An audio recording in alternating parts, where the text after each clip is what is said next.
Here's something that should bother you. Most people focus on how to make money. Wealthy families focus on how not to lose it. That's the real game. You've been trained to chase upside, higher returns, bigger moves, more growth. But old money obsesses over downside. Not because they're afraid, because they understand something brutal. One catastrophic event can erase decades of progress.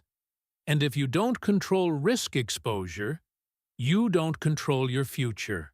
The lie of diversification. You've heard it 1,000 times. Just diversify. Stocks, bonds, real estate, maybe some crypto if you're feeling bold. But here's the uncomfortable question. Is that diversification or just concentrated exposure across correlated systems? In 2008, diversified portfolios collapsed together. In 2020, entire sectors froze overnight. Diversification reduces volatility. It does not eliminate structural risk. Wealthy families know this. That's why they don't just diversify assets, they layer protection. Layered protection, the first rule. Think of wealth like a fortress. Amateurs build one wall. Wealthy families build layers: insurance, legal entities, trust structures, liquidity buffers, geographic diversification, political exposure mitigation. Each layer protects against a different type of threat. Market risk, litigation risk, tax risk, currency risk, reputation risk, regulatory risk. You don't just insure your car and call it safety, so why do you treat your net worth that way? Asset structuring. It's not what you own, it's how you own it. This is where it gets serious. Two people can own identical assets. One loses everything in a lawsuit. The other loses nothing. Why? Structure. Wealthy families separate ownership from exposure. Operating businesses sit in one entity. Real estate in another. Investments in separate vehicles. Personal assets shielded. And the goal? Contain damage. If one structure fails, it doesn't infect the others. It's financial compartmentalization, like watertight doors on a ship. One breach doesn't sink the vessel. Why doesn't your CPA talk about entity isolation strategy? Because they're filing taxes, not designing defensive architecture. Different skill set, different mindset. Quiet contingency planning. Here's the part nobody sees. Wealthy families plan for disasters they hope never happen. Succession battles, divorce scenarios, regulatory crackdowns, currency collapse, political instability. They run what-if scenarios privately. What if the business collapses tomorrow? What if a key partner dies unexpectedly? What if tax law shifts aggressively? They don't panic-react. They pre-build exit routes. And they do it quietly. Because announcing contingency planning signals vulnerability. Exposure is not just financial. Let's zoom out. Risk exposure isn't only market-based.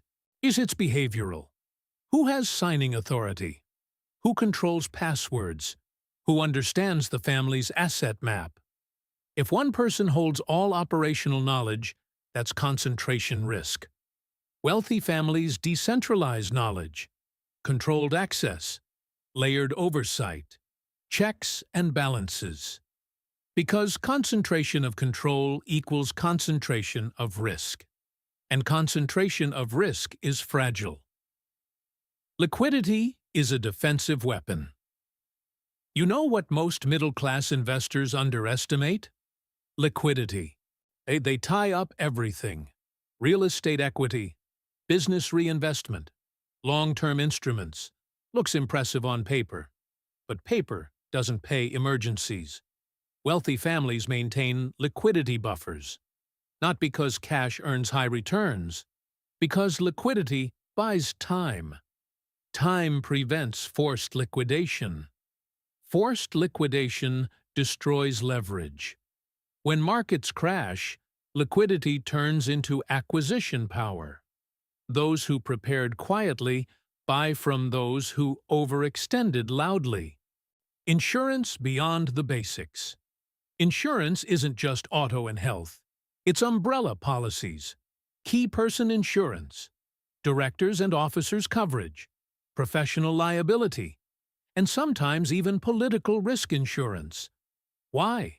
Because lawsuits are wealth killers, and legal exposure is unpredictable.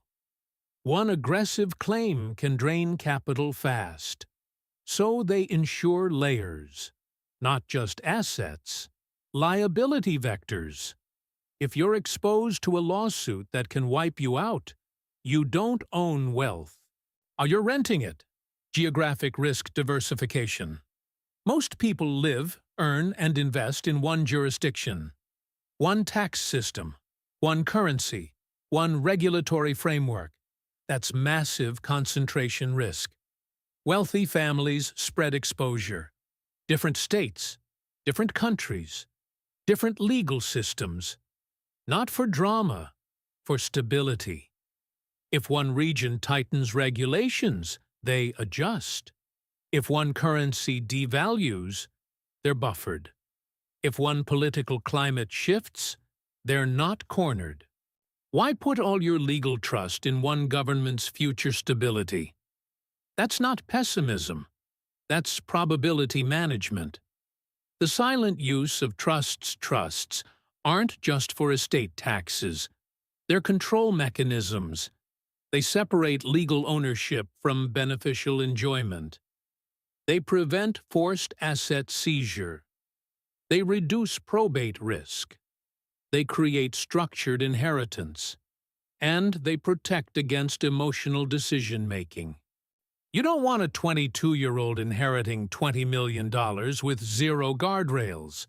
So you build conditional structures, distributions tied to milestones, oversight by trustees, layered governance. Why doesn't this get taught widely? Because complexity isn't profitable for mass audiences, but it's profitable for families that understand it. Reputation risk. The modern exposure today. One scandal can collapse valuation overnight. One viral controversy. One leaked email. One misinterpreted statement. Wealthy families control exposure carefully. Media training, limited public statements, strategic communication. Why? Because brand equity is fragile, and fragility is risk. If your wealth depends on public perception, perception must be managed. Quietly. The myth of aggressive growth. Aggressive growth feels impressive, but aggressive growth without protection equals fragility. If all your wealth depends on one company's valuation, that's not strength, that's concentration. Wealthy families rebalance constantly. They extract profits. They convert volatile gains into stable assets. They reduce dependency on single revenue streams. They don't fall in love with one asset. They fall in love with durability. The multi-entity web. Let's get practical. Imagine this structure: holding company at the top, operating businesses underneath, real estate in separate LLCs, intellectual property in isolated entities, investments in diversified trusts, each layer legally insulated, each asset compartmentalized. If one branch faces litigation, the others remain untouched. This is not paranoia. It's architecture. You don't build a skyscraper without fire breaks. So why build wealth without them? Debt strategy as risk control. Not all debt is equal. Wealthy families use debt strategically. Fixed-rate long-term debt protects against inflation. Structured leverage limits personal guarantees. Non-recourse loans isolate exposure. Meanwhile, amateurs sign personal guarantees casually. If the business fails, personal assets fall. Wealthy families negotiate terms carefully, because exposure often hides in contract clauses, and contracts determine survival. Succession planning as risk management. The greatest wealth destroyer? Family conflict, second-generation disputes, power struggles, unequal expectations. So wealthy families create governance systems, family councils, voting structures, defined roles, conflict resolution protocols. They reduce emotional volatility through structural clarity, because emotional risk is still risk. The cash flow firewall. They prioritize stable recurring cash flow, rental income, dividend streams, private lending, structured payouts. Why? Because volatile capital gains aren't dependable. Undependable cash flow funds, contingency plans, funds insurance, funds legal protection, funds opportunity during downturns. Cash flow is oxygen. Without it, even large asset bases suffocate. Silent scenario modeling. You think stress testing is for banks? Wealthy families do it privately. What if revenue drops 40%? What if tax rates increase 15%? What if litigation costs spike? They run numbers. They test resilience. They don't assume stability. They assume cycles. And cycles punish the unprepared. Optionality is the goal. At the core of all this is one concept: optionality. The ability to pivot without panic, the ability to absorb shock without liquidation, the ability to wait without desperation. Risk exposure removes optionality. Layered protection preserves it. When you have options, you negotiate differently. When you don't, you concede. Why this feels overwhelming? Because you were taught growth tactics, not defense strategy. A defense isn't flashy. It's invisible. It doesn't generate applause. It prevents collapse. And collapse prevention rarely trends on social media. But it builds dynasties. The core hidden rule. Here it is.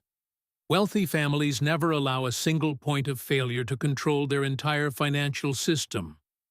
Not one asset. Not one jurisdiction. Not one person. Not one income stream. They design redundancy. Redundancy reduces exposure. Reduced exposure increases longevity. Longevity compounds. Compounding builds legacy. The final question. If your largest asset disappeared tomorrow, would your system survive? If a lawsuit hit next week, are you insulated? If tax law shifted overnight, do you have flexibility? If the answer is no, you don't own wealth. You own exposure. And exposure is fragile.